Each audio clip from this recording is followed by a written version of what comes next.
recording? We are. Oh, hi. Hi. Hi. So, happy belated Easter, everybody. Easter, Oster, Ishtar, Estera. I always get pronunciations wrong. I try. Celts. What can you do? Translating these old Bronze Age and pre-Bronze languages into English, and then getting my dumb redneck ass to understand them. It's a challenge. But we try. And we were trying to do an Easter, getting into what is the Easter bunny? Why chocolate? Why does Jesus represented by a bunny that poops chocolate eggs? Getting in all origins of that. That was our plan. But everything changed when the Fire Nation attacked. Yes. So instead, we are going to discuss what we think is an amazing it's not so much show. that we think. We know. Other people can think that it's not that great, but they're wrong. They're wrong. You're entitled to your own opinion. You're wrong, but you're entitled to it. It's like the Bruces. Tell me Brucey is free to teach from any of the great central thinkers as long as he makes it perfectly clear that they were all wrong.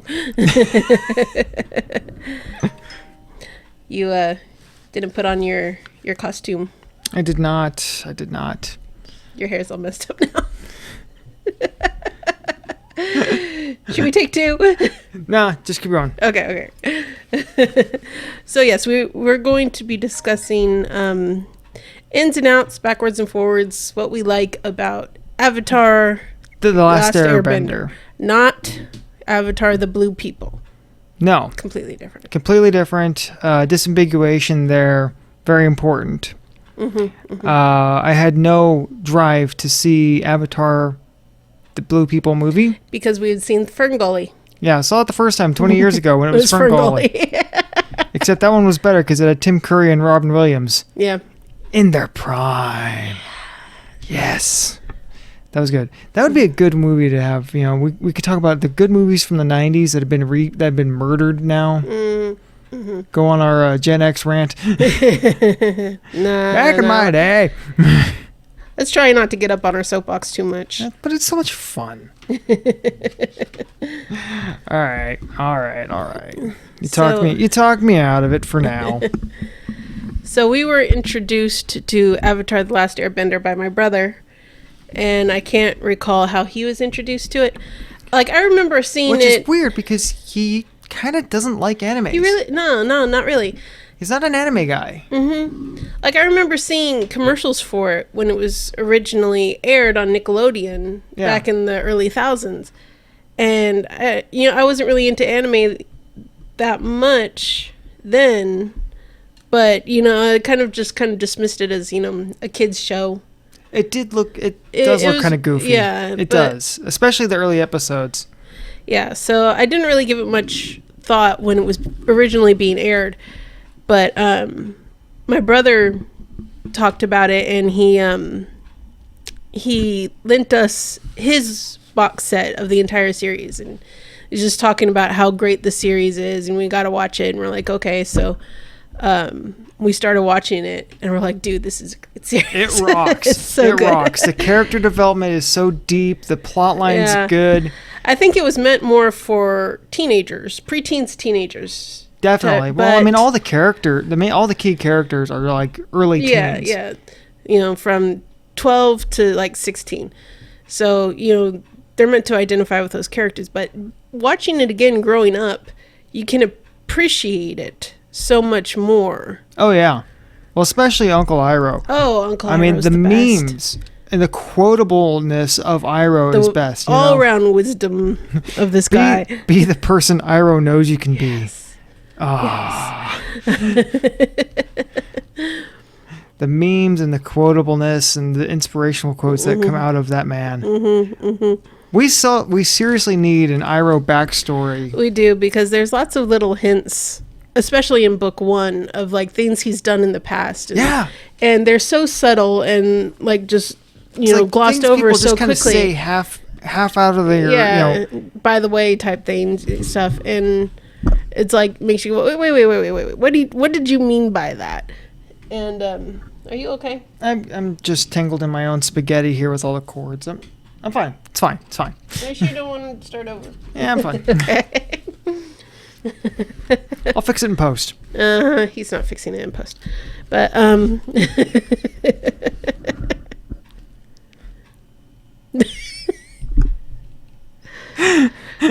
so we're going to be covering in this episode book 1 of the Avatar: The Last Airbender, which is water. Covering They're divided into 3 books: right. Water, Earth, Fire. Right. And that's not why I have a notebook so as to be funny with books, but I have a notebook because I take notes. He does. It's what I do. It's what he does. The biggest lie we tell ourselves as adults is, I don't need to write that down. I'll remember it. No, you won't. Quit lying to yourself, folks. Mm-hmm. You're not going to remember anything, especially after 25. We all start forgetting stuff. Mm-hmm. And after about 30 to 33, the CRS starts hitting hard.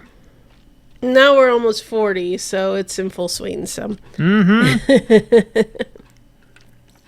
More than once, somebody has asked me what CRS means, and I actually had to stop and think about it.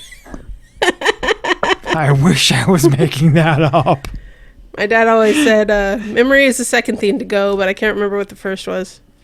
I think it's the knees. I think it's the sanity. It goes as soon as you have kids. Insanity is hereditary. You get it from your kids. Yeah. Yes. But anyway, so we'll be covering book 1. Yes. Oh, I left my tea over there. Pause.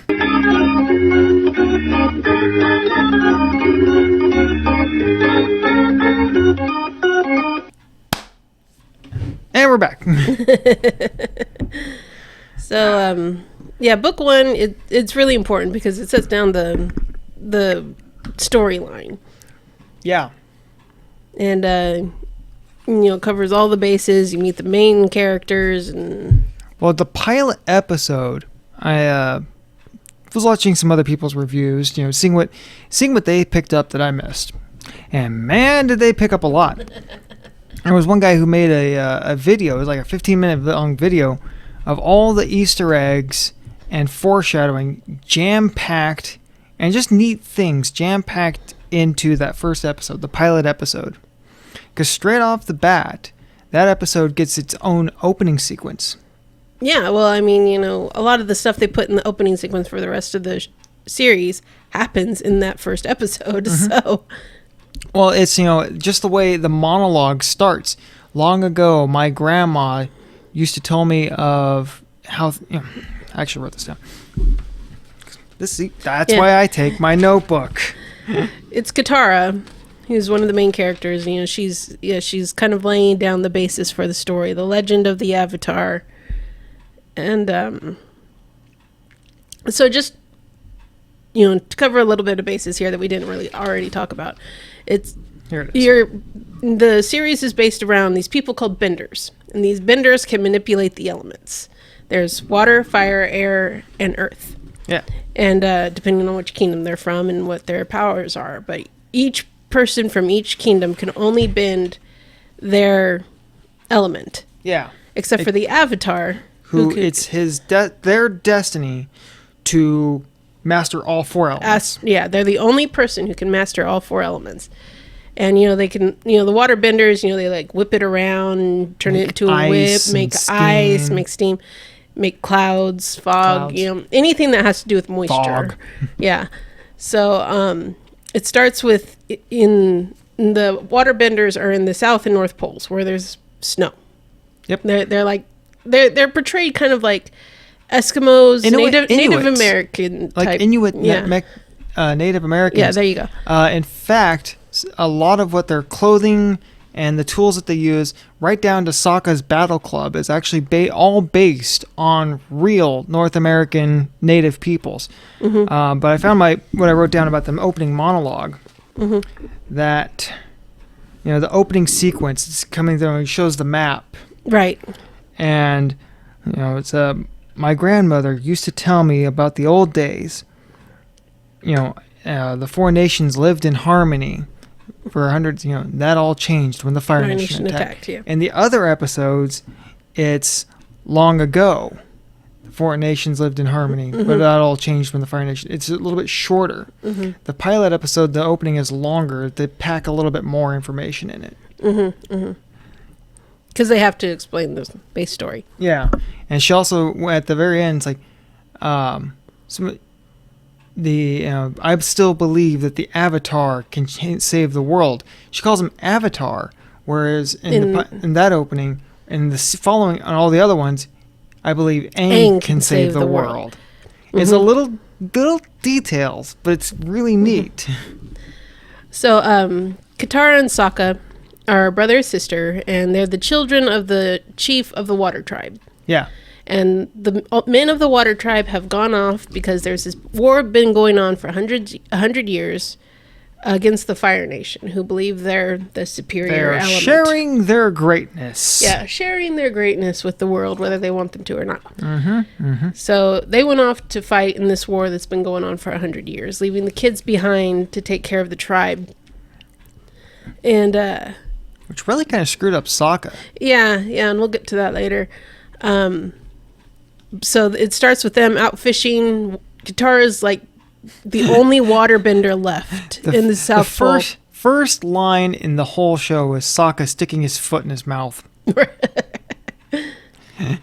He's not getting away from you this time, Katara. Watch and learn. This is how you catch a fish. He's got the spear raised as Katara is at the back of their canoe, actually levitating a fish out of the water. Yeah, she's the only waterbender in the Southern Tribe where they're from, and she's not very confident because she has never really had a teacher. Yeah, but she knows she can do it. She knows she can do it, but also there's this don't say it. You don't talk about it. Nobody admits to having the power. Yeah, if you've been raided by the Fire Nation, because the Fire Nation will come find all your benders and take them away. Yeah, which happened a lot in the Earth Kingdom. It happened in the Water Tribe too. Yeah, which they touch on that later on in the Fire book, but so Katara's not really confident with her bending, and Sokka's just the chauvinistic teenage jerk who thinks he's great, and like that changes. Teenage boys are apt to do. Yeah. They just think that they're amazing at everything. So Sokka, brothers and sisters bicker. Yeah. Sokka pisses off Katara, and she starts yelling at him, flailing her arms around, and in the process, she breaks open this iceberg because she was so mad at Sokka and she couldn't control herself. So she breaks open this iceberg. This giant light comes out of the water. It turns out to be the Avatar, who had been in like a meditative state. Like they don't really cover that how in the world he was cryogenically preserved, and his flying bison in this like air bubble. Yeah, because he wasn't frozen. No, he was in a meditative state because they were inside a bubble. And they glowing. Were in the ice, and he was glowing, which happens when he goes to the spirit world. Something unique about Aang is that it's not just his eyes, but his tattoos. And which is something done with the airbenders that shows the direction of how their chi flows. Yeah. So they find Aang. They don't know he's the Avatar. They just figure he was some kid and got trapped in the ice, and they try and save him. And Sokka is immediately suspicious, as one would be, Sokka's the comic relief. He really is, but he's also fairly clever. But it's like, he has his moments, Well, put yourself in Sokka's shoes for a second. You're 13, 14-ish. Your dad and all of the other guys left you behind. Sokka's a little damaged. His ego got bruised. He was too young. We see it later on when they meet up with Batu. That's a heavy episode, but I won't spoil too much. But you're a little psychologically damaged. Your hormones are in flux because you're going through the later stages of puberty. But something that you cannot extend or explain. A person just came out of an iceberg after an explosion. And now he's just kind of wandering around. I mean, that's the equivalent with a giant monster that you've never seen before. It's like everything about your world was get up, go fishing, go to bed. Right. Now you've got bald kid comes out of iceberg. What? And aliens have landed. So, Now, Aang doesn't know he's been frozen for 100 years. No. That's true. Because, Aang is the Avatar, and the previous Avatar died 100 years ago, right before the Fire Nation started their attack. So Aang's the new Avatar. He's an Airbender, and they don't know he's the Avatar yet. Right. They're just like, wow, you're an Airbender? And he figured he'd been in that iceberg for just a couple of days. Yeah. One thing that was, one of those little details is that when they first find him and Katara runs over and tries to wake him up and he checks him out and he's starts looking around huh? What? And just casually uses a gust of air to pick himself up. Yeah, just whoof. Yeah. He just doesn't even think anything of it. But Sokka freaks out and he's got his spear ready. He's gonna, Yeah. Well, because nobody does that in Sokka's world. Well, I mean, the air nomads have been extinct for 100 years. Yeah. In Sokka's mind. Yeah. So how did this guy just do that? That nobody does that. So and we need to cover Zuko. Prince Zuko, Prince of the Fire Kingdom. The disgraced Prince of the Fire Nation, who was banished by his father because his father's a jerk. You monumental jerk. But played by Mark Hamill. yeah, he's. But there's a really good cast put together. We'll cover all. It really that was, later. yeah. We'll cover that later at a wrap up. Who all shows up in this thing, or as we go along. But Zuko has been disgraced by his father, who never really liked him in the first place. And banished him. He said, the only way I'll let you come home is if you capture the Avatar, which he's doing because he knows the Avatar is the only person who can stop him from winning the war. Yeah. Well, at this point, the Avatar has been missing for 100 years, so he kind of set the bar on this impossible challenge. So basically banished Zuko forever. In his mind. Yeah, you get it's like the 12 Trials of Hercules. We'll forgive you if you do these impossible things. Yeah. Talk about setting the bar a little high. Yeah.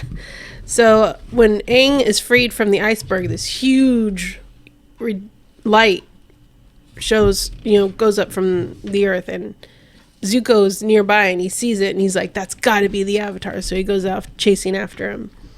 Which a video I saw may have explained that. The light? The light. And also why it perfectly preserved Aang and Appa. But you have to admittedly jump forward into Legend of Korra. And that the light that shoots out of that is very similar to when they talk about the first Avatar, Wan. Who was a Fire Nation? I think he was. I think you're right.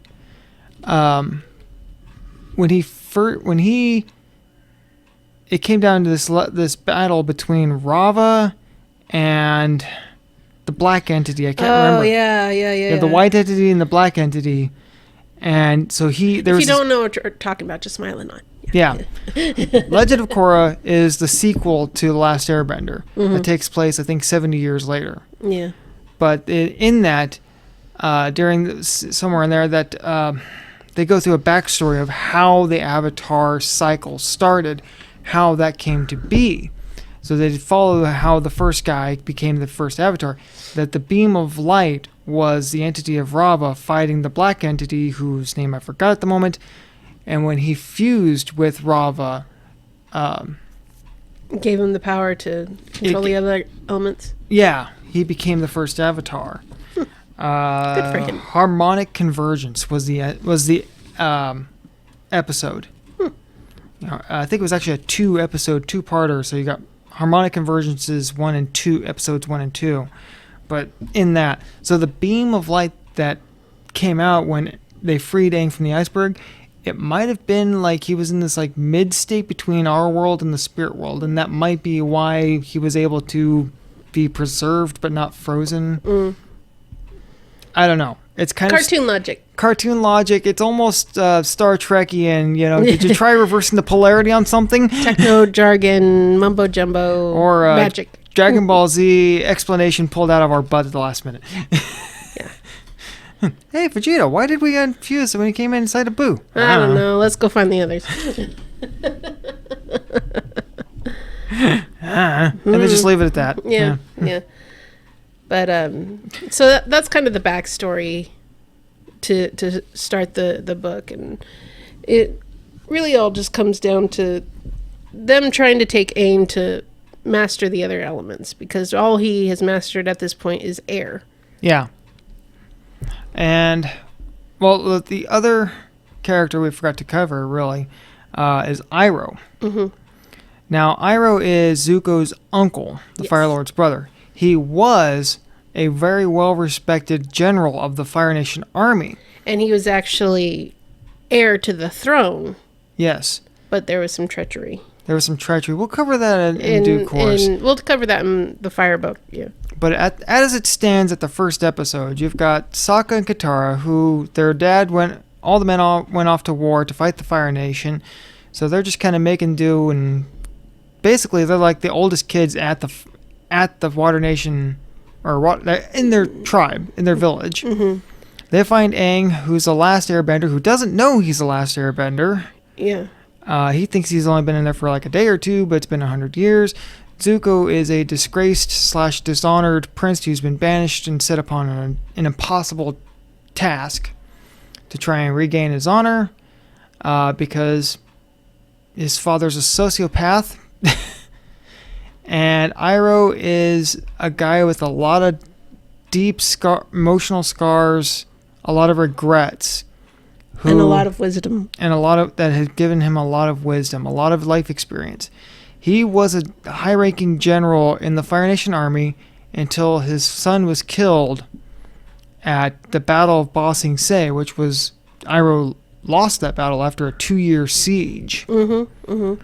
And that keeps coming up throughout the series. Yeah, his fall at Ba Sing Se, which is the Earth Kingdom. Yeah. Yeah, so Iroh's kind of disgraced as well, and he decides to go with Zuko. He really kind of takes Zuko under his wing. Yeah, because Zuko was really young when his son was killed. Yeah, and even before Zuko was banished, you see moments between Iroh and Zuko where he's treating him more fatherly. Yeah, somebody's got to look after the boy. Right. So there was already that relationship there. Yeah. So when Zuko was banished, Iroh went with him. Yeah, so that's where it stands with the 4 key characters there thus far. 5. 5?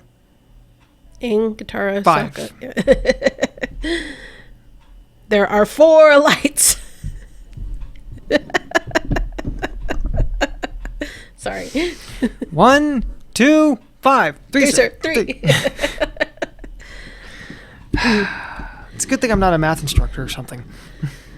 So that's the basic story, but let's get into a little bit why we love this series so much. Yeah, and a lot of the key scenes as it comes along through book 1. Mm-hmm. A lot of the key scenes that I noticed, yeah, such as Sokka kind of teaches himself how to navigate boats through ice flows. There, when Katara is getting angry at him and starts splitting the iceberg, yeah, and that's the baby monitor. Yeah. She said she was tired. She's not. She napped today, so she's going to be making noise. Yeah. So, what was I saying? Sokka kind of teaches himself, and that comes along later with Bato. Yeah, when he's doing that rite of passage, was it glacier dodging? Yeah. Something like that, but they're doing it with rocks because they're not in the Water Kingdom anymore. Yeah. Which shows, it demonstrates your ability, your bravery, your cunning, the ability to make snap decisions and stick with it.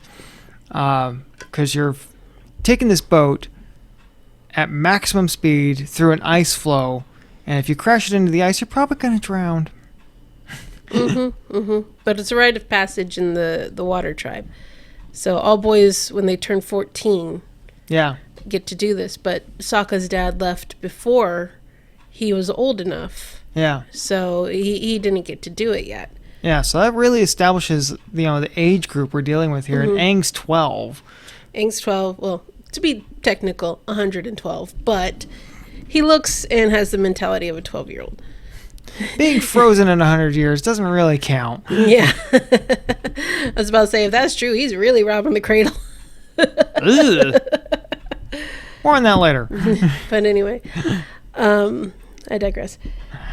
But there's a lot of foreshadow that happens, a lot of foreshadowing and hinting at things that kind of come back around later, such as when Katara gets mad, the power of anger amplifies your latent bending abilities. All of Zuko's bending at that point is based on anger. A lot of Fire Nation bending is based on anger, and as Zuko is training on the deck of the ship and Iroh's trying to coach him, he's like, you will teach me the advanced set. I am going to face the Avatar. I need more than just the basics, Uncle. If you cannot master the basics, you cannot master the advanced set. Yeah. Well, he was trying to convince Zuko even then that power comes from the breath. The breathing. Your breath becomes energy in your body. Mm-hmm. Not from muscle. Yeah. But Zuko wasn't listening. No. It takes Zuko a long time to finally listen to his uncle. Yeah. I think all the way into the Fire book, which is the third book. Really? Yeah. Or actually the end of the Earth book a little bit. Yeah, somewhere in there. But yeah. His development story, the character development in this is epic. I cannot stress that enough. There are few character developments in any entertainment, movie, TV show, no matter what. I don't know of any more that are more epic than Zuko's character development. And Vegeta? Nah, I think Zuko's is better. Yeah. Yeah. Because Vegeta was just more or less out of options than changing himself. Zuko's is better. Yeah. Well, I'm just saying, like, similarly, almost, maybe a close second. Yeah. Zuko's character arc development cannot be overstated. Mm-hmm. But it happens throughout the entire series, throughout all three books is his development. So we'll try not to spoil it too much. You get a few kernels in book 1. Yeah. There's 2 scenes where you kind of get this thing where Zuko just kind of gets this thing of, why am I doing this? Mm-hmm. That look on his face of, what am I fighting for exactly? Mm-hmm. And that's something Iroh was always had said to him many, many times is, are you doing this because you want it, or are you doing this because it's what someone else wants you to do? Yeah. And Zuko wrestles with that throughout the entire series. Pretty much until about halfway through the book. Yeah, the Earth book. When he splits off from Uncle. Even like after that, when they're in Ba Sing Se, he's still struggling that. I think it's up until about midway through the Fire book when he makes that big, fork in the road. I'm trying not to give too much away. Yeah, the final leap comes, I think, when Iroh's in jail. Yeah. But how did Iroh get into jail? I'm going to let you wonder on that one. So yeah, but yeah, the character development, not just Zuko, Sokka does a lot of character development as well. Yeah, and some of it comes pretty early on the island of Kyoshi. The Kyoshi Warriors.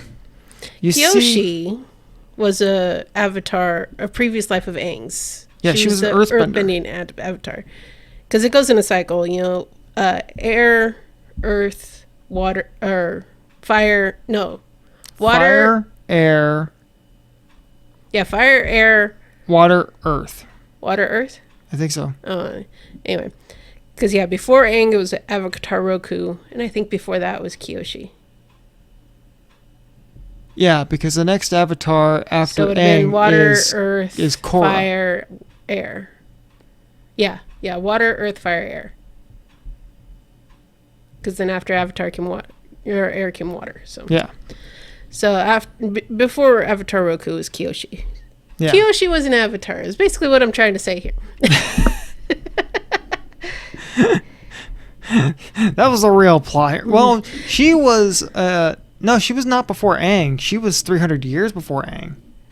No, she was a previous life. That's what I was saying. Yeah. Roku was right before Aang. Yeah. Yeah. And Kyoshi was before Roku. Yeah. Way before Roku. So if you have a TV that's a Roku brand, it's from Avatar. That's why your remote always goes missing. And it says fire on it. Things that go missing when you need them the most. TV remote, Remotes. your car keys, your phone, and avatars. Well, let's give a little backstory of why the Avatar went missing for 100 years. The last Avatar was Roku. He was a firebender. And he was a firebender, and he was good friends with the Fire Lord. Osai. Sozin. Sozin. Yeah. Sozin. Sozin. And Sozin comes to him with the idea of basically sharing the greatness of the Fire Nation with the world. And Sozin sees it as such. He sees his nation as being so superior. Advanced and superior, their technology, because they were playing with steam engines and nobody else had that their cultural development and art and everything was so much more advanced than everyone else. We need to make everybody the Fire Nation because we're best. And then everyone will be better off. Right. And Roku's like, do not do this. You're going to break the world to try and make it. You're going to break the world, Brody. And he's like, do not do this. And they have a fight about it. Yeah. And it ends with Sozin being strung up by his collar on a stalactite, stalagmite, whatever it is, a big spike of earth, and just dangling there. Really, just kind of humiliating. Yeah. Roku just humiliated him. And he's like, I'm sparing you because you're my friend. Yeah. Yeah, he could have ended him right there. Yeah, but if I hear any more talk of this, I will not spare you. I will not hold back. And so he kind of leaves it at that. Well, a few more years later. Yeah, a good number of years later. Roku's island. His island was apparently a volcano. And it erupted. So he's trying to get all of his family and the people of the island off while he goes and tries to contain the volcano. Yeah. And Sozin's island... One man versus volcano. Yeah. And he was winning. Yeah. Well, almost. But Sozin's island was nearby, and he felt the rumble of the eruption. And a couple miles off. It was... Yeah, and he went to help. And between the two of them, they just about contained it, but the toxic gases blew right in Roku's face. Yeah. And basically poisoned him. And he's like begging with Sozin, help me. And by this time they're both kind of old. So they're bearing that in mind. They're both geriatric. Yeah, so he's like begging him, help me. And then Sozin looks down at him and goes, without you, all my plans can go can come true, yeah. So he leaves him to die. Yeah. And then he basically murders the Avatar. Yeah. And blames it on the volcano. Yeah. And so then he goes forth, starts his invasions and all that stuff. Yeah. Well, and uses the power of a comet that comes around every 100 years. Every 100 years. They just call it Sozin's Comet because he used it to. Yeah. Well, we don't know what it was called before that, but they knew it was coming. Yeah. So he knew that the next cycle in the Avatar, the next cycle in the Avatar cycle. Yeah, element in the Avatar cycle would be air. So the first things to go were the air nomads. Yeah, he sent troops to all the air temples and said, wipe out the air nomads because I don't want the Avatar to exist to be able to stop me. Yeah. And the plan was to capture the Avatar. Yeah. We see that with Zhao later. That he captures Aang and holds him. It's like, I'm not going to kill you because then I'd have to find you again. No, I'm just going to keep you in a cage, barely alive.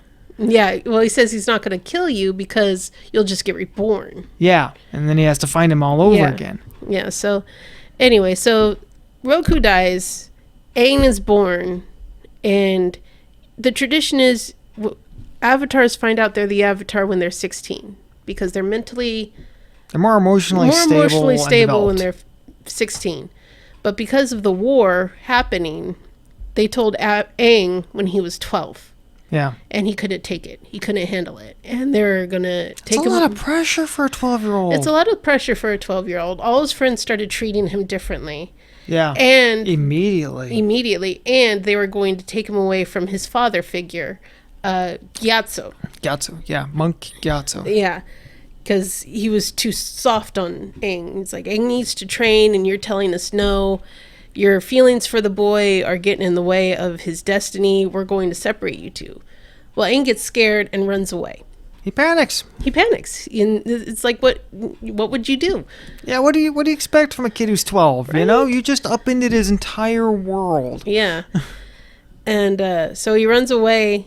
He gets caught in a storm. He goes down in the South Pole, and that's how he gets in the iceberg. Yeah. And he's there for 100 years. Yeah. So that's why the avatar went missing.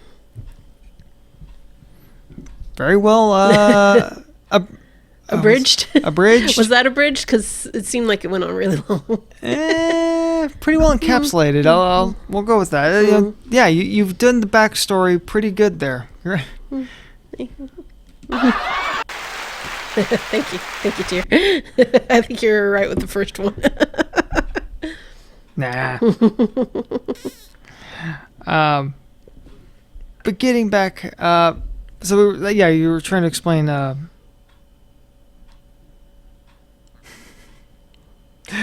What were we talking about? Yeah, Kyoshi. Sokka's development, and that Sokka is. We see his development coming along. He was supposed to happen at 14. 15. His dad left. His dad left before he was 14. And that was 2 years ago. So he's probably around 15 or 16. Ish. But, he's the oldest male in his tribe. Everyone else there that's older than him are the women. Had gone, yeah. All the men had gone away for the last 2 years. He stuck with all the women and the children. Yeah, the only other guys in the tribe at the moment, males, are like these little kids. They're like 6. They're 4, 5, 6. Just tiny little things. Yeah. So he tries to rally them. When their tribe is being attacked by Zuko in the first episode, he tries to rally them. Like, come on, soldiers! And I gotta be. No body breaks, but yeah. So he's left to be the male presence of this tribe. Yeah. So he's got a little bit of a big head about it, but I think he's the big headedness comes from he's overcompensating because it really hurt him when they do the flashback to all the men leaving, and his dad puts his hand on his shoulder.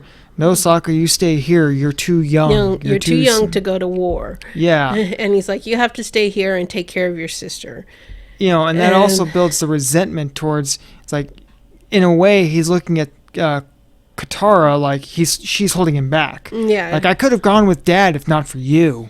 Yeah, but if he but also because he was like too 12. Young, too young and too small. So if I had been big enough, Dad could have taken me with him. If Katara hadn't been here, I could have gone with him. So he's got a lot of resentment, and it really hurt his ego and a little bit of resentment. So the big-headedness kind of comes out as an overcompensation, I think.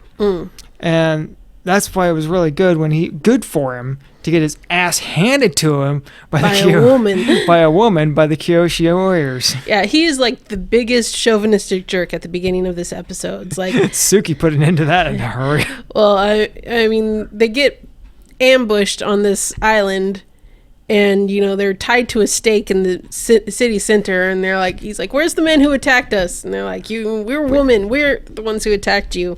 There were no men. He's like, no way I got taken down by a bunch of girls. And they just,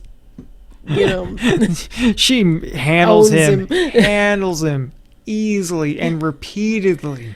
Yeah, and he's grumbling to himself, all pissed off that he got beaten by girls, and he goes to their dojo and is like, or they're in the middle of practicing. He's like, oh, didn't mean to interrupt your dance lesson, girls, and just being a total jerk. Eggs them on, yeah.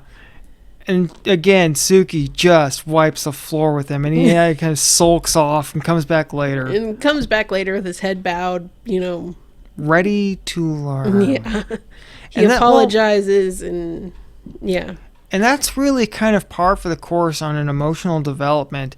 When a person builds a house, if a house is built wrong, you got to take it down to the foundations to rebuild it. That's true. And he gets completely taken to the dirt. Yeah. So that's just kind of par for the course. When a person's beliefs are crooked, you got to go all the way down to the root to let it regrow. Mm-hmm. Much the way with Zuko is similar in a way. That's a micro example of Zuko's development. Mm-hmm. Zuko's development is trying to measure up to his dad's standard. Mm-hmm. And Iroh keeps asking him, is this what you want or what somebody wanted for you? Yeah, and he still is, even though he had been banished by his father, his head's still way up here. The crooked house was still standing. Yeah, he still thinks there was nothing wrong. Yeah, that this is the way forward. The crooked house was getting bigger at that point in Zuko's psyche. So it took all of that to bring that house down. Mm-hmm. You got to break it down to the foundation for it to regrow. Mm-hmm. Mm-hmm. So Sokka's crooked house wasn't as big. Yeah. He learned much quicker. But that's what it takes to fix a crooked psyche, is you got to break it down to the base. Mm-hmm. So you can lay that new foundation and build a better one. Mm-hmm. Mm-hmm. So, it's comical watching him to it, but it's also deeply important that happened to him. Not just because you don't want to see somebody being chauvinistic, but just that's the process we all have to go through as humans when we believe something that is wrong. Mm-hmm. And it also set up the relationship between him and Suki. Oh, yeah. That's awesome. That comes back around later on. Several times. Several times. Keep an eye on Suki. Keep an eye on Suki, but keep an eye on Sokka, man. In every girl he meets, he just falls head over heels in love with her. Not everyone's, just the really pretty ones. Yeah. Yeah. And he only really has two love interests, Suki and Yue. Mm-hmm. And Yue is just tragic from the start. It was never going to work. Well, yeah. Not only is she a princess who is promised to another, but also the moon spirit. Right. She becomes... That's a little joke later on. My first girlfriend turned into the moon. That's rough, buddy. Well, to be fair to Sokka, how do you respond to that? Right. But that's not something you were ever expecting to hear, ever. But yeah, this established, a little bit of connection between Suki and Sokka, and that comes into play later on in the Earth book, and the Fire book. But yeah, well, Suki becomes increasingly important. The Kyoshi warriors as a whole become a plot point. Yeah, and because it's basically a group of all the teenage girls in the city, and they get trained in this ancient... Straight up ninjas. Yeah, they're kind of like ninjas. They're warriors. They've got, some samurai warriors that can they're cut the you defenders. With their fans. They're the defenders of the city. So that says a lot about... Yeah, they don't have the cool swords, but they do have some badass fans, and they can cut you with those fans. Yeah, and Zuko finds them there and starts to attack, and they actually gave him a good fight. Oh, yeah. They were handling the fire rhino guys. Mm-hmm. Calvary? Would that be the Calvary then? One thing I wanted to point out that I love about this series, all the animals are two animals, except for one. The bear. The bear. Yeah, everything else is two animals. The turtle duck, the platypus bear. The penguins, which are like otter or something? The otter penguins. Will you go penguin sledding with me? The turtle seals. They're all a mix of two animals. They're all hybridized, yeah. Appa is apparently bison and manatee. Is he manatee? From a video I watched. According to one of the videos I watched on somebody else's Easter egg hunt. And is that true, or is that their opinion? Supposedly they got that from some, I don't know. Because I don't see any manatee in him. I don't know. Why does he have 6 legs? Manatees don't have 6 legs. In fact, they've got none. Exactly. So that's what that guy said in the video. But I'm with you. I'm just calling. Nah, I don't think so. Yeah, because they just say he's a bison, an air bison. So. Air bison. So why would a water creature be an air bison? I don't know. Anyway, I don't know. Not a lot of flying animals have 6 legs either. True that. But if you do know the answer to that, why does he have 6 legs? Let me know. Leave a comment. I love Appa. Yeah, Appa's awesome. Appa's my favorite. He's just so cute, and for being an animal, they do give him a personality. Yes, both Appa and Momo, who's a lemur, a winged lemur. I think he's like a lemur bat or something like that. Yeah. Yeah, because he's got the skin flaps. Yeah, and big ears like a bat. And they found him at the air temple, so being a bat would, make sense. Supposedly, in the original concept work, Momo was supposed to be a reincarnation of Monkey Yatso, and that's why they found him there. That I heard that, yeah. And that kind of tracks. Yeah. It also kind of explains Momo's mischievous behavior. Yeah, mischievous behavior, why he was at the air temple, why he was drawn to Aang, and yeah. I mean, they didn't stick with it, but they used a few elements of that concept, and, it tracks. Yeah, they didn't really, make it known in the series, but, everything I read on the internet that talks about it's like, yeah, that makes sense. Yeah. So. So some of the foreshadowing that I noticed, often comes in just quick little things. There when they're in the first and second episode, Iroh is telling Zuko to slow down again. He's just always telling Zuko to slow down. Zuko's just always on edge. Yeah, ready to explode. Mm-hmm. And he's like, Zuko, we're not going to get there right now. Why don't you get some rest? A man needs his rest. Which, that line comes back around after the winter solstice episode. Or the siege episode. The very, very last episode of the Water Book. Yeah. So there it's like the last thing Iroh says to Zuko. Yeah, the book ending right there is perfect. Mm-hmm, mm-hmm. That first episode and last episode, that he's like, I am surprised you have True nephew. Because he see Aang and the gang flying away on Appa. That you're not at this moment trying to catch the Avatar. I'm tired, Uncle. And lay down and have some rest. A man needs his rest. I have questions about that raft. Where did he get that raft? Did Iroh just like slap that raft together out of sinking fire? He probably stole it from the Water Tribe. Probably, maybe. He knows how to use a raft? He's Iroh. He's Iroh. He can do anything. Yeah. Again, questions. We have questions about Iroh's backstory. We need Iroh's backstory. Does anyone know if they covered that in the mangas? Let me know, and let me know which books so I can buy them. Because they do. It's an ongoing theme throughout the entire series of what happened to Zuko's mother, and they explain what happened to Zuko's mother in the mangas. Sequel mangas that happened between Last Airbender and Legend of Korra. Right, but I don't know if anyone had ever.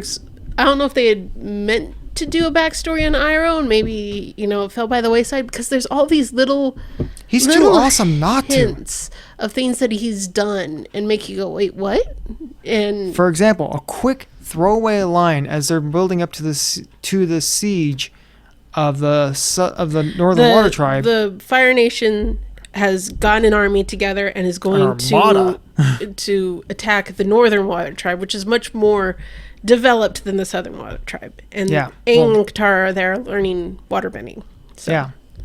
And Zhao is kind of scoffing at Iroh. Zhao's a big jerk. Oh, God. You love to hate Zhao. Zhao's just... He is one of those characters that you love to hate. That's perfect. That's a perfect description of him. That lady in Harry Potter... The one with the pink sweater? Yeah, it's like you want to hate that woman so much. Just looking at them. Yeah. You just look at them and you think, this person's a prick. Yeah, that's how Zhao is. He's trying to capture the Avatar before Zuko because he hates Zuko because Zuko bested him.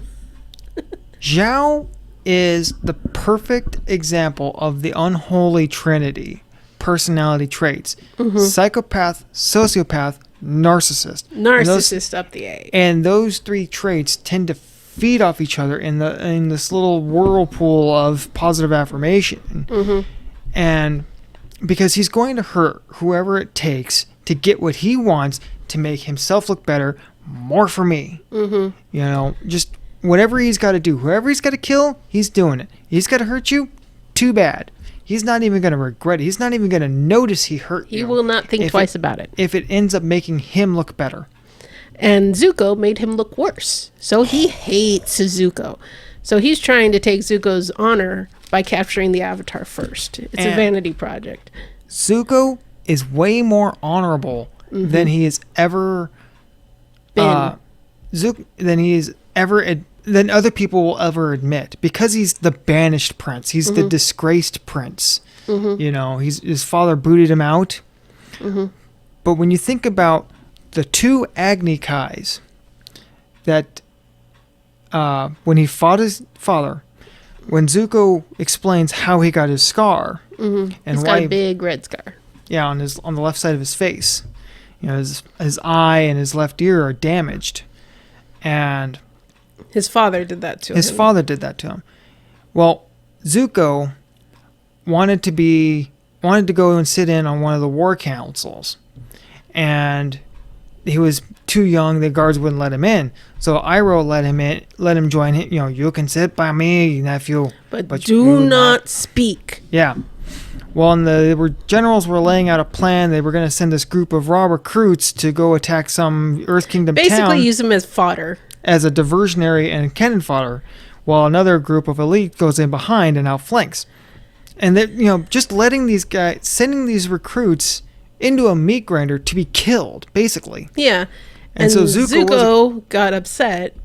Yeah. And said, their audacity. How dare you send these men to their deaths? See, they're doing this to protect you, to protect our nation. How dare you? Well, he wasn't supposed to do that. Wasn't supposed to do that. No. You shouldn't have done that. Yeah, he spoke out of turn. And and that's dishonoring the war room, dishonoring the generals. And they told him he had to fight an Agni Kai, which is a duel. Which is a duel of honor. Yeah. And he thought he was going to fight it against the general he had talked back to. Yeah, this tired old general was like, I'm not afraid. He ended up having to fight against his father. Because it was his father's war room. Yes, and everything that happens in there is a reflection of the Fire Lord himself. So, but he wasn't going to do that. Yeah, when he turned around and saw it was his father that he was going to fight, he got down on his knees, he surrendered, and begged forgiveness, apologized. Just prostrates himself right there in front of everyone. Everybody. It was a public event. And Ozai could have been magnanimous, but he chose to be a dick. And he said, rise and fight for your honor. He's like, I'm not going to fight you, father. And so he burned his face. Yeah. So right in that story right there, you see two times where Zuko showed more honor and dignity than his opponents. One, what got him into that mess in the first place was not wanting to see raw recruits sent to their death. looking out for the common guy. He was looking out for the rank and file. He didn't have to speak up for them, but he did because it was the right thing to do. Right. He chose to, he took that upon himself to be their voice. Didn't have to, but he did. Yeah. He did it. I don't think it was a conscious decision to do this, to save those guys. I think he was just fired up and reacted. Yeah. But it's just in him, like, hey, that's not cool. Don't send these guys to their deaths. Right.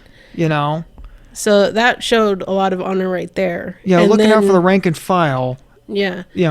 And then, And then not wanting to fight his father, begging forgiveness, trying to do the polite thing there. And his dad just scarred him anyways. Mm-hmm. Scarred him and then banished him. So, I mean, that's all honor and dignity to Zuko there. And then when he fought Zhao at an Agni Kai. Yeah, he challenged Zhao to an Agni Kai because Zhao was being a jerk. And then won. Yeah, he won. Zuko beat him. Yeah, fair and square. Yeah, Zhao was, defeated. He was on the ground. Zuko had him, in check. And he's like, do it. Go ahead. And waiting for Zuko to burn him. Yeah. Zuko burns to the ground right next to his head. And he's like, oh, you're a coward. You don't have the heart to do this. He's like, next time I see you, I won't hold back. He didn't want to hurt him because he had already won. Yeah, the point had been made. And, and allowing Zhao to retain his dignity. Look, you lost the bout, but you stepped up to the table anyways. Well, and then Zhao turns around and tries to attack Zuko when his back is turned, and Iroh is there. Stabbing in the back there. Iroh is there like that. Yeah. It's like he shows up out of nowhere and puts Zhao down with one hand. Physically throws him across the arena. Yeah. One-handedly. And then gives him an speech about how my nephew has shown more honor than you have. Yeah, even my nephew being banished has shown more out. Is this how the great Admiral Zhao handles defeat? Yeah, by stabbing someone in the back, attacking while their back's turned. That's just slow. But it's a coward move. It really is. I mean, he calls Zuko a coward for not wanting to finish for killing him, and then goes and does that. Yeah. Does a coward move. So Zuko's got way more integrity than most of the other characters, and I think that's what Iroh sees that in him. Yes. And he kind of says that later on in the Earth book, and he's like, because he's talking to Katara and Aang and all that, and he's like, despite what you may think, my nephew does have some good in him. I think Aang sees a little bit of that too. Well, so did Toph, but we'll get into that later. But Aang definitely sees it in him because that comes up a couple times. The Blue Spirit episode. Yeah, the Blue Spirit episode. That he could have left Aang to Zhao, but he went in there and rescued him. Yeah, because he wanted to be the one to take Aang to his father. But Aang figured out after they were outside the prison walls, the Blue Spirit had come, rescued Aang. He didn't know who the Blue Spirit was, but he figured out it was Zuko. Yeah, because I think Zuko gets knocked out or something. He gets knocked out by these archers, and his mask comes off a little bit. And Aang could have left Zuko there to get arrested. He would have been arrested and basically put in prison for rescuing treason. He rescued. He took the Avatar away. Been the last straw. Yeah. So he could have left Zuko there because Zuko had been chasing him and fighting him and fighting him and chasing him and chasing him. He was relentless trying to capture Aang, and he could have left him there, and his problems would have been over. But he saved him. He took him and he ran away with him, and didn't leave him to Zhao. Well, I think that's part of the Aang character. Now, the Air Nomads, going back just a little bit, the Air Nomads are very much based off of the Buddhist monks. Mm-hmm. Mm-hmm. They're pacifists. They love wisdom. They love enlightenment. Their whole thing is patience and forgiveness and enlightenment. And all life is worth celebrating. That's why they're vegetarians. Yes.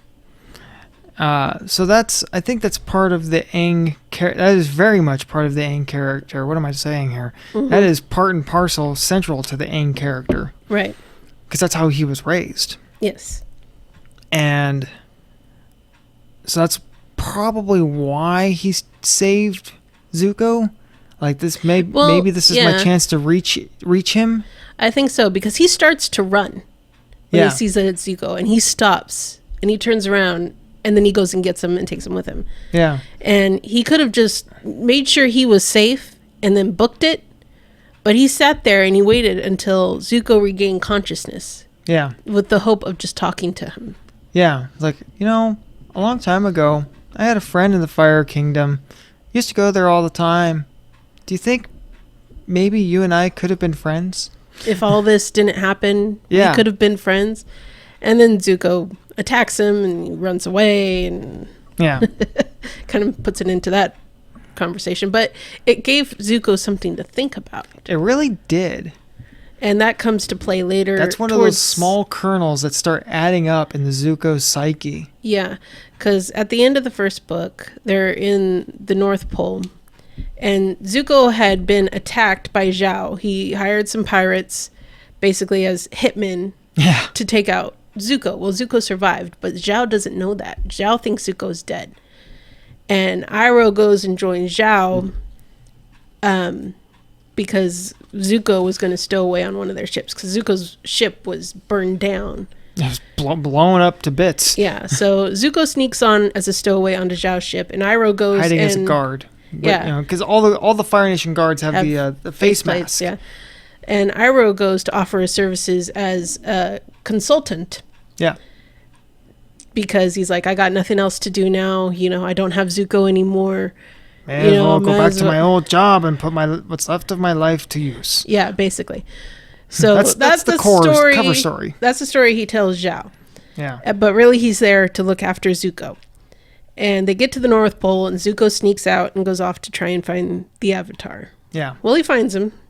He was in the spirit world when he found him, and he was able to steal his body away from Katara. Yeah, these are the summer solstice or winter solstice episodes. Was it the solstice? I just thought it was like... Yeah, it was the solstice, the winter solstice. All right. Okay. But anyway, so Zuko steals Aang, gets caught in a blip. Oh, wait, you're right. Yeah, the winter solstice was when they were met Heibai. Yeah. I had to check my notes. Yeah, that's what I thought. But yeah, so yeah, this is Siege of the Northern Water Tribe. Yeah, Zuko steals Aang, and as he's escaping, he gets caught in a blizzard because he's in the North Pole. So he finds a cave. We'll wait out the blizzard, and then I'll find. He doesn't have a plan, basically. His plan was, he makes it up as he goes. His plan was to find the Avatar. He found him. Now he doesn't really know what to do. So he's like in this cave, just trying to figure out what to do. But Zuko starts ruminating to himself, just this monologue that really explains a lot. Yeah, all the hurt that he's endured, all the, And there's also, going into that, just when Zuko is stowed away on the Fire Nation ship and sneaking out of there. Yeah, you see this took a life raft. Yeah. He took a life raft. There's this scene between Zuko and Iroh. That Iroh's like doting on him, like, this concerned dad. He's almost brought to tears, and he tells Zuko, ever since I lost my son, like, Uncle, you don't have to say it. I look at you as one of my own. Yeah, because he's telling Zuko this, but Zuko's like, you don't have to say it. It's hard for you. I get it. And actually, it's like Zuko can't bring himself to look at it because it's really emotional, and Zuko it makes Zuko uncomfortable to think about it. I think so, and Zuko's like, you don't have to say it. And he's like, I know you feel that way, Uncle. It's okay. And Iroh hugs him, and he actually hugs him back, I think. But it's just a really touching scene between Iroh and Zuko, because all the other scenes, like they're fighting, they're just Zuko's just petulant. Zuko's pushing back. Iroh's pushing to try and teach him the right way. Zuko's pushing back. It's always just obstinate. Yeah. But this is that one scene they kind of, break down. They let them each other know that they love each other. There is this weird tenderness in Zuko. He doesn't know how to express it. He's never had to before. He's never felt the need to. No, everything he knows is anger. He just likes to stay angry all the time. That's what Zuko knows. Because that's all he's ever seen from his father. Yeah, yeah. I mean, he got some tenderness from his mother, but she was taken away when he was young. Yeah. So, the only other person that's been nice to him is his mom and Iroh. That's it. Yeah. So, yeah, there's this really, really touching scene between the two of them. And Iroh goes into full parent because Zuko's...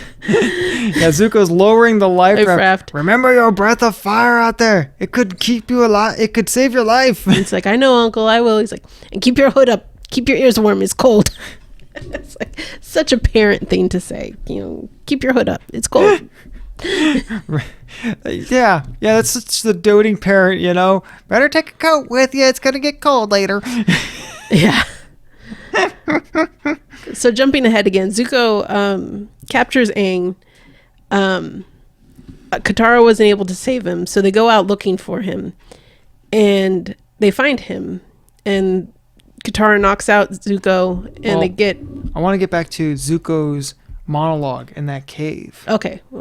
Because that's where some of the kernels in Zuko start to show, and he expresses a lot. He's like, Aang's not conscious. He's in the spirit world, so he's not like actually listening to Zuko, but Zuko's kind of just talking to him because he's got nothing else to do. Yeah. Talking to Aang and talking to himself. Zuko's monologue when he's escaping there, it's like Azula was born lucky. His sister Azula. It's like Azula was born lucky. I was lucky to be born. And they say Azula was born lucky, and they say I was lucky to be born.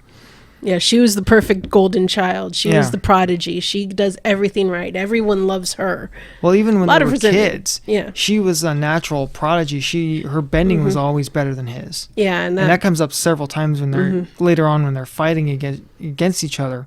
She's always able to outpower him. But just like her father, she's a horrible sociopath. And that comes around later too. Her mental status breaks down fast and hard. Yeah. But his monologue. He's like, I don't want luck. I don't need it.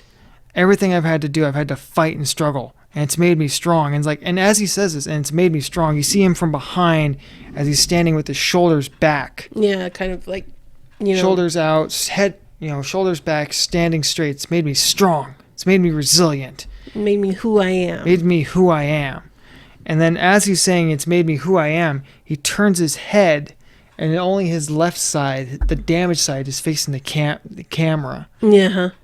That is such powerful imagery right there. Yeah, just as he says, who I am, then, he turns and you see the scar. Yeah. He sees the scar as basically his identity. Yeah. And some of the scenes before that... some of the scenes before that... or right after that, when Zuko's fighting Zhao through the city, That was after. That was after? Yeah. Okay. As Zuko's fighting Zhao through the city after they've killed the moon. Yeah. That's Zhao will do anything and kill anybody. He kills the moon spirit. Yes. Dumb. Yeah. And he's like, I am a legend. He's like, just doubting about himself about it. I am a legend. I killed the moon. It was my destiny to kill the spirit. And they talk about that. He talks about that as, and this is again one of those quick throwaway lines, alluding to Iroh's adventures before all this that need to be explained. That, the moon will always be a problem. The waterbenders are stronger when the moon is out. Yes, I know, Iroh. I'm working on I have a plan to resolve this moon problem. Yeah. And explains, I found an ancient library. It was underground, and in which there was an ancient scroll. And it spelled out, the names of the water and the ocean spirit. Water and ocean spirit. And I knew that when I found this scroll... moon and ocean spirit. Yeah, moon and ocean spirit. Water and ocean are the same thing. The moon and ocean spirits and the names of their mortal forms. Yes, because they decided to come into the mortal realm and take mortal From form. the spirit realm to the mortal realm take form, and give energy to our realm, our mortal realm. And it's like Zhao says, and I knew it would be my destiny to kill them. It's like, wait, you found that ancient scroll in a forgotten library, and you think it was meant for you? Wow, buddy. It was your destiny, yeah. A little high out of yourself there, a little? He thinks very high of himself. So that's the classic narcissism sociopath. You know, it's his destiny to do this horrible thing. And Iroh immediately like, you shouldn't do that. Yeah, because he's got the moon spirit in a bag, and he's like getting ready to kill it. But even when Zhao explains, that finding the library, Iroh says not, it's like you don't do that. Don't mess with the spirits. Yeah, Iroh. We all heard the rumors of your. We all know you fear the spirits. We all know about your journey into the spirit world, and just very like, yeah, whatever. Wait. What about Iroh going into the spirit world? Questions? I have questions. We have all the questions. All of them. Yeah. But, and like earlier in the series, like Aang is in the spirit world, and he gets visited by Roku's spirit animal, the dragon. Oh yeah. And a dragon, he has Aang. They're in spirit form, so nobody can see them. But they pass by Iroh, and Iroh sees them. He just goes, "What?" And he like looks around at them. And they're like, What's wrong?" He's like, nothing. It's like, okay, why could Iroh see the dragon? Why was Iroh able to see that dragon and Aang and nobody else could? Right. Yeah. So questions. We have questions. All the questions. Yeah, see, that was the winter solstice. And they say that during the winter solstice, our world and the spirit world are closer. The veil is thinner. But still no one else was able to see them. Yeah, only Iroh. Yeah. So, questions. Yeah. But that was the one with Heibai. Mm-hmm. That was the one with Heibai. So Zhao goes and he captures the moon spirit, and Aang's trying to stop him, trying to talk him down, because he's got the moon spirit in a bag. Iroh's trying to talk him down. Well, Aang and Iroh. Oh, yeah. Aang comes back and he's telling him, please don't do this. We need balance in the world. Like killing the moon spirit would hurt you just as much it would hurt the water tribe. And Iroh comes out of the shadows and he's like, that's true, and we need balance. Whatever you do to that fish, I will do to you tenfold. Oh, yeah, return to you tenfold. So he's getting threatened by Iroh. He's getting threatened by the Avatar, and he puts the bag back in the water and let the fish out because the moon spirit's in the form of a fish. At which point, also, as soon as he put the fish in the bag, the moon turned blood red. Yeah. Affecting the lighting of everything. And creating a lot of very great visual, solid imagery. Yeah. So he acts like he's going to let the moon spirit go, but then he kills it. At which the moon disappears, and everything is reduced to this grayscale, black and white movie looking grayscale. And Iroh's fighting off all the firebenders to get to Zhao, but Zhao sneaks away. Yeah. What is amazing how well they did this. Like, everything is reduced to grayscale because the moon's gone. Mm-hmm. But as the firebenders are throwing, Zhao and Iroh and Zuko and all the bright troops, red fire, the flame around them, just these little bursts of color from the flames. Mm-hmm. And then Aang gets mad. Aang gets very mad. And Yue's eyes glow. Her eyes are still bright blue because she's imbued with the moon spirit. Moon spirit, yeah. So that was one of the things that tipped Iroh off was her hair and her eyes. Yeah. So Aang gets mad. Very. The Avatar, he like dips down into the pool. He goes into the Avatar state. He dips down into the pool and like becomes this huge monster. And that just starts laying waste to every Fire Nation troop in its path. Yeah. All the waterbenders are bowing down to it, and all the firebenders are getting their ass kicked. It was just like something you pointed out. Because it's like he looks down this. The Northern Water Tribe city is kind of built like Vienna. Everything's canals. Venice. And thank you. Venice. Like everything, and there's a group of Fire Nation troops on this side of the canal, and the groups of Water Nation troops on this side. So the Water Nation ones all bow down, and the Fire Nation troops are standing there with their spears, and he's just like, Aang does this, and this huge all wave of them go down. perfectly takes down this side of the street and leaves this side untouched, where where the Water Nation guys were. Yeah, that's pretty cool.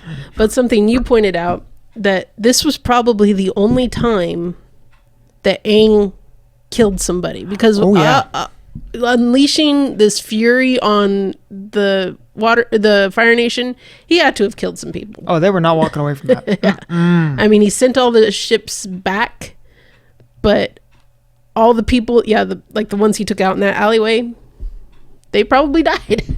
Oh yeah. And Aang believes all life is sacred. That's why it comes into play later. But well, not only that, but also being on Nickelodeon, primetime show, kids are probably watching. Can't really have too much gore. No, there's never really any gore in this, even from the Fire Nation. Yeah. It's all just, smoke and burns, but there's the insinuation of death, but they don't show anybody being like ripped apart or anything. No. Not like Demon Slayer or Attack on Titan. Nothing like that. Nothing like that in this. But anyway, going back a little bit to when... Looked like there was a bug on my mic. To when Zuko had Aang captured in the cave. The others go and find him, knock out Zuko, and they're saving Aang. And Aang's like, we can't leave Zuko. He's going to die. They're like, okay, fine. Let him die. Yeah, the others were ready to leave him in... Leave him for dead. Leave him for dead in that snow. But Aang said, no, we're not. We're taking him with us. So they bind him in the ropes that Aang was bound with. And Sokka was more worried about the rope. This is some good quality rope here. So they tie up Zuko and they take him with them so he won't die. Yeah. Basically. And later on, in the scuffle between Iroh and Zhao, after he kills the moon spirit, somehow Zuko gets free. He probably burned the ropes, but probably. He regains his consciousness and breaks free. Sneaks out, yeah. Yeah, sneaks out, and him and Zhao have another showdown. Yeah, during the monster escapade. Yeah. Aang's doing his rampage as the monster, and Zhao and Zuko are dueling again. While the city is immersed in grayscale. And what's so cool is like they're on this balcony, and you can see them, and in the background is this blue streak going down one of the canals. Mm-hmm. Yeah. And that's Aang in the monster form. But while they're fighting, Iroh looks over at Yue, who's the princess of the Northern Water Tribe, and sees her blue eyes and says, "You've been touched by the moon spirit." And she's like, "Yes, I've got the life force of the moon spirit in me. I can save everybody." And Sokka's trying to stop her. She explains that she was born like one was asleep, and their parents were told that she would die as a baby. So her parents launched prayers to the moon spirit to save their daughter Yue. So the moon spirit imbued part of its spirit into her. Mm-hmm. And to save her. So that's why she has like this white hair and piercing blue eyes. Yeah. And so Iroh looks at her, is like, "You've got the moon spirit in you." And she's like, "Yes, I can give the life force back to the moon spirit." Well, Sokka's trying to stop her because he's in love with her. Yeah, the whole lead up to this, Sokka's been head over heels trying to date her. There's a lot of... Well, they're both in love with each other, but she's engaged to somebody else, and it's arranged marriage. So she doesn't real doofus, and he gets owned pretty quickly. But repeatedly. But they're both so in love with each other, and her father asked Sokka to keep her safe, and he's like, no, I'm supposed to keep you safe. I told your father I'd keep you safe. I can't let you do this. And she's like, it's my duty to my people. So she gives her life force back to the moon spirit. And so Zuko and Zhao are fighting, and the moon reappears in the sky, and Zhao's just like, no, how is that possible? And just totally defeated. Really enraged. And I was like, everything he worked towards was taken away from him. Everything just fell apart. And you want to piss off a narcissist? Tell them they're not great. Yeah, well, as he's fighting Zuko, the water monster comes back. Yeah, because once the moon spirit comes back, Aang kind of calms down and kind of leaves Aang on the outer walls of the water tribe. Yeah. And it kind of goes back into the water.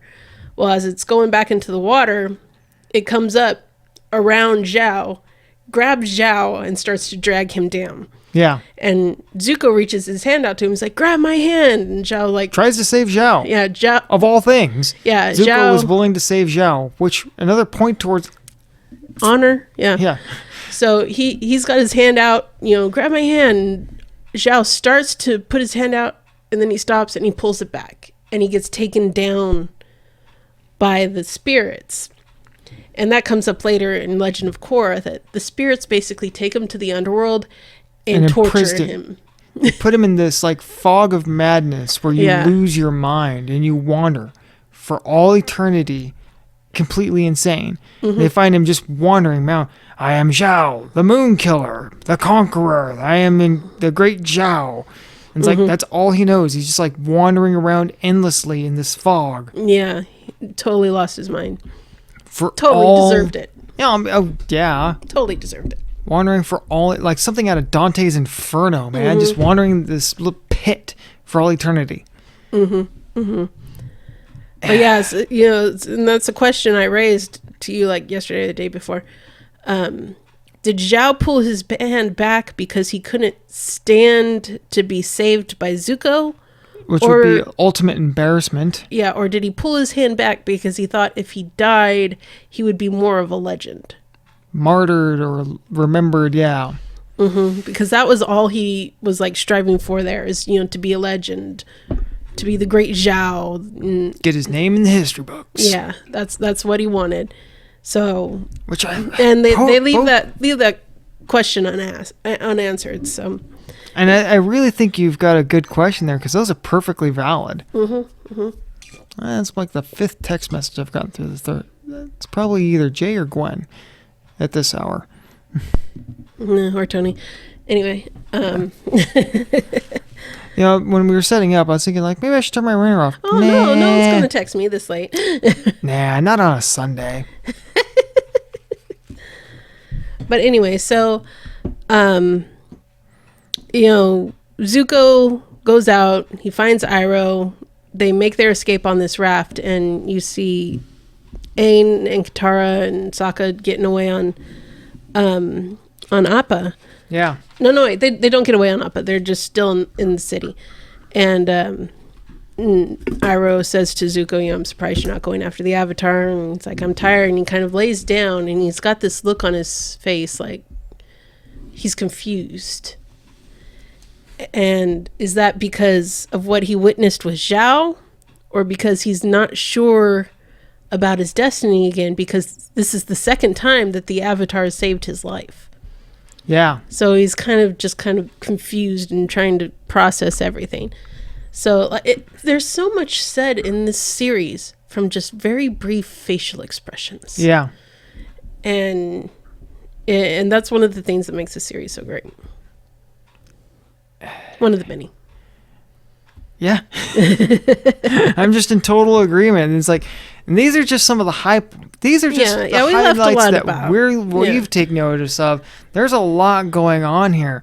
There's when the first time Aang gets to experience firebending with Jean-Jean, Jean-Jean lays out a lot of heavy philosophy. Oh, yeah. I mean, they portray him as being kind of kooky, a little Doc Brown off his rocker kind of thing. But the guy lays out a lot of good philosophy. When he first agrees to teach Aang,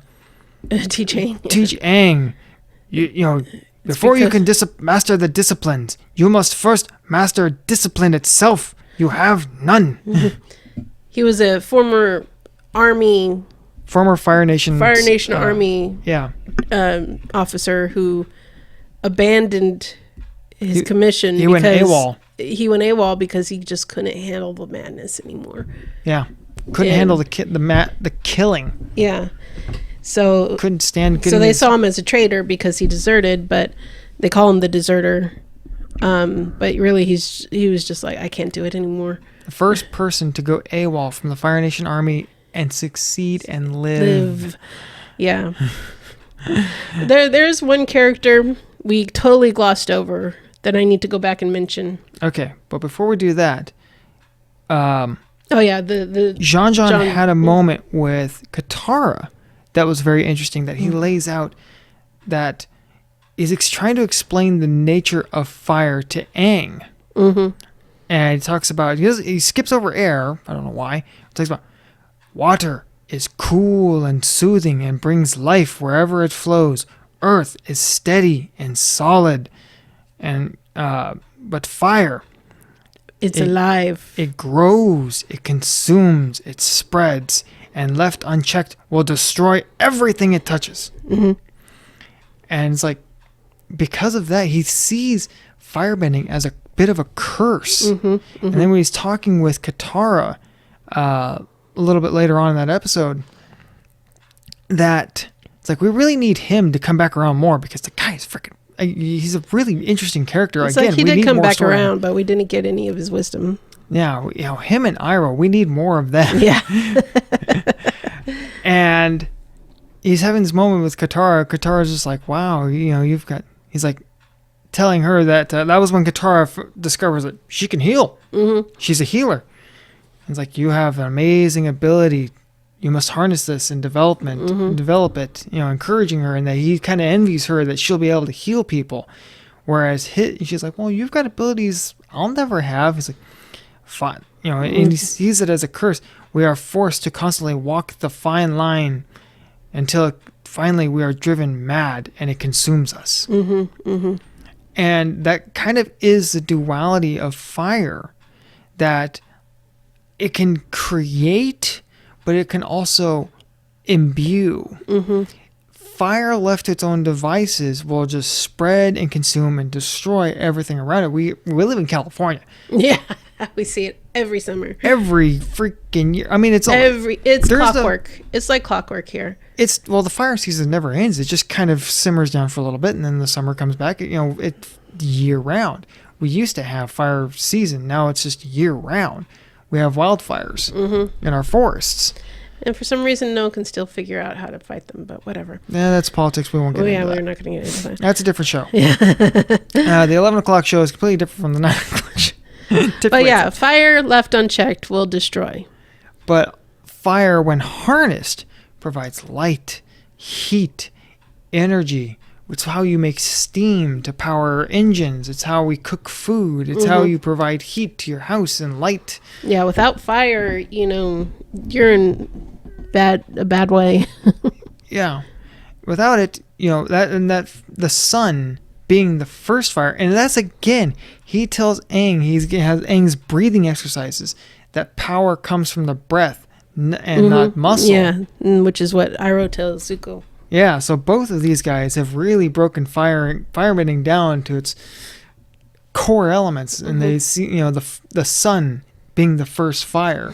The sun provides energy to Earth, and without it, all life would perish. Even with all the air, water, and earth, rock that we have, without the energy of the sun, death. So there's a lot going on in John and everything. So a character that we kind of glossed over that you wanted to talk about. Well, actually, two characters, but they both show up in the same episode. First one, it's not as amazing, but still worth noting, is that poor old cabbage vendor. My cabbages! There's this guy in the Earth Kingdom who's got a cabbage cart. All he wants to do is sell his cabbages. Yes, when they get to Amashu. Everywhere he goes, something happens to his cabbage cart. It either gets destroyed by the guards or gets destroyed by Aang. And every single time it gets destroyed, you just hear him yell, "My cabbages!" The first episode is 3 times. Yeah. They're at the gates of Omashu, the guards throw it over, and he screams out. Aang's ramp, they go careening down the mail slides or whatever. Yeah, they're careening throughout the city, and they go right through it. Yeah, and they go right through his cart. And then at the end, when him and Boomy are going down the chutes, and then my cabbages! And Boomy being the other person I wanted to mention, because Boomy is awesome. Boomy is awesome, but he's also completely mad. That's what makes him awesome. Now, Boomy and Aang were friends before Aang was frozen. So Boomy is old. He Boomy really is 112. Really yeah. But he's also the king of the city, Omashu. And they go there because it's a big, basically mail processing center. So they got all these like slides that they use to, deliver goods to be packaged off and shipped. Well, Aang wants to go there. Yeah, picture like something out of the 30s, all the vacuum tube delivery systems they had. But slides. Yeah. So Aang wants to go there because he did this once with his mad friend Boomy as a kid, and he wants to do it again. Ride these slides. I think they needed supplies or something like that, so they were trying to get in there too, yeah. But Aang just wanted to go there. Yeah, Aang wanted to go there. And so they end up, careening throughout the city. Something goes wrong. They crash into the cabbage vendor. My cabbages! And they get arrested. Which also says a lot about Aang. The world's in peril. The world's at war. The Fire Nation's killing people. They got to get to the North Pole. But he wants to stop and do all these excursions along the way. Yeah. They go to Kyoshi Island because Aang wanted to ride the giant koi fish. Yeah. And they go to Omashu because he wants to ride the mail slides. Yeah. There's, Aang's on a sightseeing tour. Basically. There's this giant war causing havoc, but first, roller coaster. Yeah. Well, they get arrested and they get taken before the king. And something you don't notice the first time you watch the episode, but you notice afterwards, is when they bring him before the king, which is Boomy looks up and he like kind of flinches, like, what? Yeah, there's this reaction like, wait, what? Yeah, so they're like, what's your sentence, sir? He's like, throw them a feast. He does this like crazy laugh. So yeah, he's throughout this whole episode is Boomy testing Aang. He's like, you got some deadly challenges. Just real quick, the example of how out of it Boomy seems to everyone. Seems.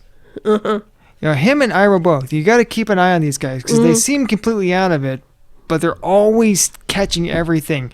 So if you'll just give us our stuff and let us leave. He pulls up the piece of lettuce leaf. But yeah, he recognizes Aang. Aang doesn't know who he is. No. But he recognizes Aang. Well, because by now Aang knows that he was trapped for 100 years. Yeah. So he's like everything and they have that powerful And they moment. never call him by his name. They always just call him Sir or Your Highness or whatever because he's the king. Well, of course. So Boomy decides he's going to test Aang. He's like, you have 3 deadly challenges, and unless you pass them, I'm not going to let you leave. Yeah, and he puts these like little rings on Katara and Sokka that start to grow crystals. And like them he's like start to consume them. By tomorrow morning, they should be completely encased in genomite and dead. Yeah, and dead. So Aang's got a lot on the line here. Yeah, everything is on the line. So he does his first challenge. And what do you think of my outfit? Be honest. Got like this weird purple robe and this crazy hat that's got like ears coming off of it or something. What do you think of my new outfit? And it's purple. It's like, it's fine, I guess. He's like, you passed your first challenge. That wasn't one of the deadly challenges, mind you, but you passed your first challenges. So he like, makes him have to try and get this key that's in a waterfall. Like everything that he has Aang do, Aang starts to do it one way and then has to rethink it and do it another way. And in the end, he ends up battling him. Yeah, because the final one was a match. Yeah. He had to choose his opponent. So there's like these 3 really tough, burly earthbender guys, and you got their weapons, the sword and the spear and the nunchucks, and they're standing there flexing out. Like, I could choose whoever I pick I have to fight. I choose you. He points at Boomy. Wrong choice. Boomy shrugs off his robe, flexes like ripped and like all like strong, and he's like, oh crap. He's like, I'm also the most powerful earthbender there is. Yeah. And so they're fighting and ends up, tearing the arena apart. But that's great battle scene. But I think it kind of ends in a duel because Aang's got him at check. But he's also got a rock above his head, so it kind of ends at stalemate. At a draw. A draw, yeah. Yeah, they take the draw. And so he's like, your final challenge, what is my name? And he's like, how can I possibly know that? So he's like trying to talking it out with Katara and Sokka, and he's only got moments before they're completely encased in this Geminite, and he's like, I know who he is. Everything has been completely different than what you think it is. Everything's been opposite from what you think it is. I had to look at things in a completely different way. Boomy, you mad crazy fool, you. Mad genius, you're as crazy as ever, Boomy. Yeah, so there's this reunion between the two of them, and he's like, Sokka's like, wait a minute, if you knew he was the Avatar, and why did you make him go through all those challenges? And he's like, well, first off, it's just fun messing with people. But second, he had lessons. We're about to be encased in this rock. Oh, that right. Geminite's actually a good, delicious candy. Yeah, he breaks it. They get free and starts eating the candy. But he's like, it's just fun messing with people. It is. But he also had lessons to teach him and all that. But Boomy, and he comes back around later on in the series, and the Day of Black Sun. Every time you see Boomy, he's great. Yeah, he's so funny. If you watch Avatar for no other reason, watch the episode with Boomy and Omashu just because it's great. And at the end, Boomy goes with Aang again down the slides and end up crashing. My cabbages! Yeah, you don't see anything. You just see this big plume of smoke and my cabbages. Oh man. Oh yes. And that cabbage vendor, it's not just that episode. He keeps coming up throughout the whole series, and his cabbages are always getting destroyed. Except I think it's in Ba Sing Se where his cart gets destroyed. He's like, forget it. But he actually comes back because in Legend of Korra, he's got this huge my cabbage corp. Yeah, when the cabbage corporation gets seized by the government or something, my cabbage corp. I think he's only in like once or twice, or that one time where he says my cabbage corp. So just that quick tip, they don't run it into the ground in there. The humor. There's a lot of really heavy stuff in the series, but they always follow up the heavy stuff with a humorous episode. Yeah. So it's not too much. I mean, Momo and Appa are always good for a laugh. Momo's got his own little theme song. Like this little squeaky theme that comes around with Momo's around. Yeah, Momo. I like Appa more than Momo if I had to choose. But that's okay. You don't have to choose. Yeah. But I like Appa. He's like Sokka said when he was sick. You know what I love about Appa? His sense of humor. Classic Appa. But one thing I love about Appa is how protective he is of Aang. Oh yeah. He goes in there and fights with him, saves him, and Appa is there like for a getaway. Appa is very much like the dark horse. He just kind of comes in and saves stuff. Yeah. Well, I mean, he's a 10-ton flying bison. There's not a whole lot that's going to stop him. Right. In the episode where the little vole thing with the tongue that can paralyze people. Yeah, he paralyzed him 10 or 12 times before he finally fell down. Yeah. Appa was shaking, but he still fought. Trying to shake off the neurotoxin that everything else that got licked by that tongue just stopped moving, paralyzed immediately. Except for Iroh. Shh. Yeah, because the gal... A little bit of lechery in Iroh there. Yeah.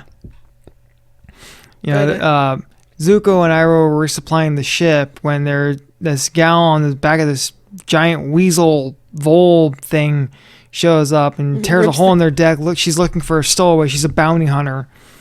And there's no stowaways on my ship. And she rips open the deck. They find the stowaway hiding below decks under some barrels. You have to wonder about their Iroh. That's again, it's like, was he being lecherous or taking serious notes? Yes, that's a very interesting. Very. She explains how she found him. Through the scent, that her vole can track anything, for miles and miles by its scent. But she's also like this anime, really pretty anime lady. Yeah. So is Iroh being lecherous, or taking note that ability to track things could come in handy? Well, at that point, you could think of it that way. But later on in the series, where she gets her vole kind of goes crazy and is like whipping its tongue around and gets her, and she falls on him, and he's like acting like he's been stung too. And he's like, "Uncle, I didn't see the tongue hit you." He's like, "Shh." Well, that's a total lech moment. That is Iroh being lecherous, yes. Yeah, because she damaged Zuko's ship, so he said, to repay me for the damage, you can help me find the Avatar. So they have Katara's necklace, and that's how they track him. That's the episode where they meet Bato. Because Bato had been injured, so the other guy's left him. Bato is part of the Water Tribe and like their dad's best friend. Yeah. So almost an uncle to these kids. Yeah. To Sokka and Katara. And he had been rescued or been, he was healing. Injured, so they left him behind to at a basically a nunnery. An abbey, yeah. Yeah, an abbey. These sisters made medicines and perfumes, and so there's all these barrels around the courtyard of this abbey, and then that's how they knock those over, which confuses the vole, and that's when the vole goes crazy. Yeah, because it sees through scent. Mm-hmm. So with all those perfumes around there, it's like walking through the perfume department at a Macy's. Oh God, that's the or worst. Something, just It's like that episode of SpongeBob. They're imprisoned by the Flying Dutchman. It's like the only way out is through the perfume department. Let's do it. I ain't going in there. Every time I have almost no sense of smell, and even I cringe going past there. Well, I mean, if I go through JCPenney or a Macy's or whatever, I get a headache. Yeah. It gives me a headache walking through there. But, anyway. But yeah, we're kind of all over the place now. So well, that's okay. I've got some Easter eggs. It's also getting late. It's also getting late. Oh, yeah. Yeah, it is.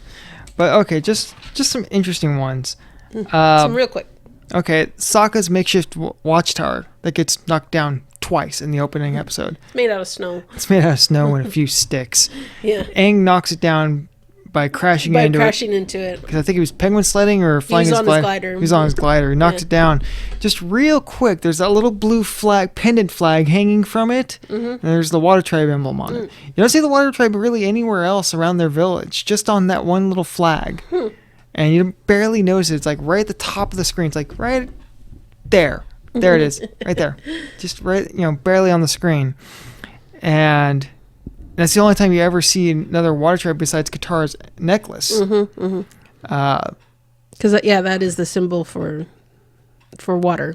Yeah, that was made by Master Paku, who also gets a misogyny beaten out of him. Yes, by Katara. By Katara. A lot of people getting misogyny beaten out of them in this first episodes, man. But. That's the one thing Zuko has going for him. He didn't have that flaw. Yeah. If nothing else, he wasn't. Yeah. He had a chip on his shoulder, but at least he wasn't. A chip on the shoulder the size of Texas, but At least he wasn't a bastard about it. But yeah, you see the Water Tribe symbol later on, so there's that one. One thing that struck me as interesting was the hairstyles. That I hadn't noticed it until this last watch through. That Katara's little loopy things. Hair Gran loopy has them too. Gran. But they're like the only ones in the village that do. But you see girls at the Northern Water Tribe that have them. And that's kind of before they dropped the bombshell that Gran came from the Northern Tribe, ran away, fled there because women weren't allowed to use. The only water bending the women could use was to heal. They weren't allowed to use combat bending. Yeah, so Katara has a run-in with the master who's supposed to be training... Master Paku is supposed to be training Aang in water bending. She thinks she's finally going to learn how to water bend too. And he's like, no, I'm not teaching you. You're a girl. And that's completely go to against their tent. Water Tribe tradition. Yeah, you go to the healing tent. Yeah. And then Aang tries to teach Katara what he learned on the sly, gets found out. Paku says, yeah, I'm not teaching either of you anything anymore. You can leave now. And Katara challenges him. knowing she's not going to win. But she gave tries. him a good run, She though. gave him a good run. She made him work for that. Yeah. I mean, he won, but she made him work for it. And in the middle of the fight, her necklace comes off, and then he sees it on the ground, and that's how they expel that can of beans there. He's like, I made this. Yeah, he's like, this is my necklace. I made this for the love of my life. And turns out he was going to marry Katara's grandmother, but because it's such a chauvinistic society... She couldn't take that. So she couldn't take it, so she left. Makes me wonder, was Grand a waterbender? No. I'm going to put it out there that maybe she was, but... Well, if she was, then she could have taught Katara. Well, there's a scene right at the beginning, or in that first episode, The Boy in the Iceberg, where they talk about, very quickly, they're talking about, oh, you're the Avatar? I'm a waterbender. Maybe you could teach me. And very quickly, Gran goes, hey, let's go. Gran like creates a distraction real quick. So trying to keep Katara's waterbending on the down low. So makes me wonder if maybe Gran had some waterbending but didn't talk about it because waterbending had basically been outlawed by the Fire Nation. I think that Gran was doing that to protect Katara because that's what killed her mother. Yes. Because the Fire Nation had gone to the Water Nation to get rid of the last waterbender, who was Katara. But her mother, trying to protect her, said, I'm the last waterbender, and they killed her. So I think Gran was trying to protect Katara. Don't let anyone know you're the waterbender. You're going to bring the Fire Nation back here, and everyone's going to get killed. Yeah. And you see that same sort of thing in the Earth Nations, Earth Nation villages that have been conquered by the Fire Nation, where they meet... drawing a blank on his name now. The young boy when Katara leads them into a revolt from the prison colony. Oh, Haru. Haru, yes. Yeah. And George Takei. George Takei. Yeah, let's just touch a little bit on all the great cameos. Talent that is in this series. George Takei makes a cameo, and you cannot mistake George Takei's voice. No, as soon as you like hear that, you know it's George Takei, and he played a prison. Welcome to my prison colony. Yeah, he was a prison warden, and a rather ruthless one at that. But the voice of Zuko was Dante Basco, who was, if you not familiar with the name, he was Rufio from Hook. Yes. He played Rufio. Looky, I got a hooky. Yeah. Rufio. Leader of the Lost Boys. Yeah. He became leader after Pan left. So yeah. So that's Zuko. And of course Iroh, played by the legendary Mako, who unfortunately passed away while they were doing the series and got replaced by someone who did Iroh very well. Very well. I forgot. Yes. I'm drawing a blank on his name. Yeah, me neither. You know, we'll talk about a lot of the great voices later on in the wrap up, because there is a lot of immense talent here. And the episode where Iroh had died and that guy took over is super heavy. The Soldier Boy song. Oh yeah, that's later on in the series. That's in the Earth book. Yeah, so we'll talk about that. That is such a... It's like, don't cry. Don't cry. Don't cry. Try not to cry. If you damn it, don't cry during that episode. What is wrong with you? You know, right. It's like, yeah. Oh, the feels, man. The feels. That is one of those episodes that brings the feels, and it brings them hard. Oh, yeah. There's two real key scenes that bring the feels, and it's like, don't cry. Don't cry. Don't cry. And it's that scene we're talking about, and one at the very end. But we're not going to talk about that. People right talk about Old Yeller being tragic. Got nothing on that. Damn. Yeah. Damn. He's my dog, Mama. I'll put him down. That's got nothing on Iroh. I mean, Iroh is portrayed as just this jovial guy with all this great wisdom, but there's a lot of tortured. His jovial wisdom hides a lot of pain. Mm-hmm. A lot of pain. Mm-hmm. And it's too much sometimes. Okay, one last Easter egg, and then we're out of here. All right. That in the opening sequences, earth, air, fire, water. I got the order wrong. Yeah. Earth. You see several fire, benders. Air, Only the Avatar can master them all. There's two figures in that sequence they kind of pay attention to. That the Avatar featured in that opening sequence. It's definitely Roku. Well, it's definitely Roku, but the benders they show before that, the water one's definitely Paku. Okay, I'm not the only person that's thought this. Yes. Yeah, it's might be a little bit younger, but that was that Paku. bald head. Yeah, that was Paku. Well, a rumor I read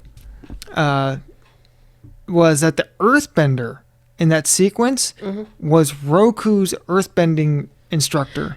Oh, they do show him in one episode. Okay. In the when it starts to talk about Roku's backstory, way later on in the series there, but I think that was Roku's earthbending. Rumor has it that image, that character design, was the originally what they were going to have Toph look like. That Toph was meant to be a guy. Yeah, I heard that too, but I can't remember why they decided to change her. But yeah, I think it works better with Toph being this short little girl. She's supposed to be 12 years old too, same age as Aang, but I think it works much better too, because it leads to a lot of humor later on. Oh yeah, all the times they forgotten Toph's that she's blind. So what is this? What is with you people? I don't know. When they're looking for the hidden library, hey, there it is. That's what it'll sound like when one of you sees it. Sokka's drawing a picture of Appa. She's like, I worked really hard on this. She's like, well, I think it looks great. It's like, thank you. Why do you feel the need to do that? She's just like this total. Her sass game is on fire, man. She's pure sass, that one. And I mean, talk about having a chip on her shoulder. She's definitely coming. Oh yeah, but she's had a hard life. Yeah, or when they're defending Bossing Say against the giant drill thing, and she's like, "Everyone into the hole!" And they're like, "I can't see anything." Oh no! How horrible! Sorry. Her sarcasm and sass is just perfect. So originally, the Earthbender in the opening sequence was going to be what they modeled Toph off of, but it turns out it was Roku's teacher. Yeah, they kind of used him later for that, and I think they made the right call. It definitely works better. Yeah, and the Firebender in that one is definitely Azula. Definitely. Look at her. It looks just like Azula. Next time we watch an episode, I'll yeah. Yeah, the Firebender in the opening sequence is Azula, and the Airbender looks like it could be an older version of Aang. That's hard to say, but yeah, maybe. Because all the air nomads look the same. They're all bald. They all got the same clothes on. It's hard to pin that one down. It might be a young Gyatso. Yeah, maybe. Younger Gyatso there. Didn't they say that Gyatso trained Roku? That's why Aang was so close with Gyatso, is because he was Roku's air instructor. I think they said that. I think they said that in the backstory of Roku, but that's in the Fire book. So I think you're right. Yeah. Yeah. Oh yeah, we'll cross that bridge when we get there. But yeah, let's wrap it up for tonight. Yeah. All right. So we'll we just finished watching the Water book. So book one of 3. So once we finish watching book 2, then we'll come back and ramble on incoherently about that. So if we confused you, I'm sorry. We're trying to entice you. Over the place. Well, I'm hoping that if you're confused at all, I'm hoping that intrigues you and entices you to find out for yourself and enjoy the awesomeness that is this series. Take our, energy about this series, in this episode. Our zeal, our jubilation, our rabidness. Yeah, that's why we were all over the place, because there's so much to talk about. But yeah, it's hard to contain, really. Yeah. I mean, couldn't do the whole series in one sitting, so that's why we've had to break this up into 3, maybe 4 series. Yeah, we'll see. But anyway. All right, so on that note, say goodnight, Beth. Good night, Beth. And until then, leave a like, subscribe, leave a comment, and until then, stay flamin'.